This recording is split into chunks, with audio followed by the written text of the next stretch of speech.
இப்படிப்பட்ட சூழலில் ஜனநாயகத்தின் அடிப்படையில் நாங்கள் போராடி வருகின்ற எங்களை இன்றைக்கு இந்த அரசு ஆளுகின்ற அரசு.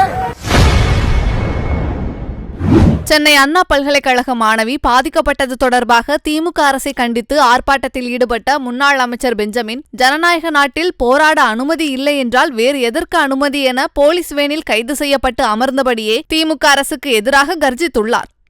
ஜனநாயக படுகொலை, போராட்டத்தை மறுப்பது ஜனநாயக படுகொலை. ஜனநாயக நாட்டில் ஒரு அநீதியில் இயக்கப்பட்ட ஒரு மாணவிக்காக நாங்கள் போராடுகின்றோம். எங்களது இயக்கத்துடைய தலைவர் பல கேள்விகள் எழுப்பியிருக்கிறார்கள். யார் அந்த சார் என்று கூட கேள்வி எழுப்பியிருக்கின்றார்கள்.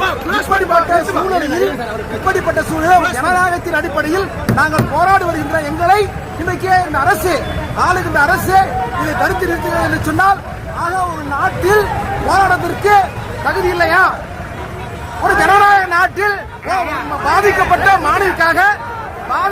மாணவிக்காக போராடுவதற்கு இந்த ஜனநாயக நாட்டில் பாதுகாப்பு இல்லை, எங்களுக்கே அனுமதி இல்லை என்று சொன்னால் வேறு எதற்கு இதுக்கு அனுமதி அளிப்பார்கள் என்பதை நாட்டு மக்கள் உணர்ந்து கொள்ள வேண்டும். இது ஏதோ அனைத்து அண்ணா திராவிட முன்னேற்ற கழகத்திற்காக நாம் போராடவில்லை.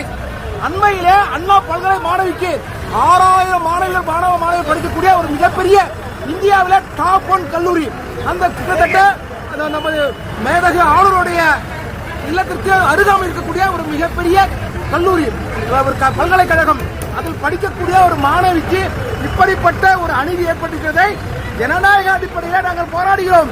ஜனநாயக அடிப்படையில் போராடுவதற்கு இந்த அரசாங்கம் தடை விதிக்கிறது என்று சொன்னால் வேறு எதற்கு இந்த நாட்டில் நம்ம போராட முடியும்?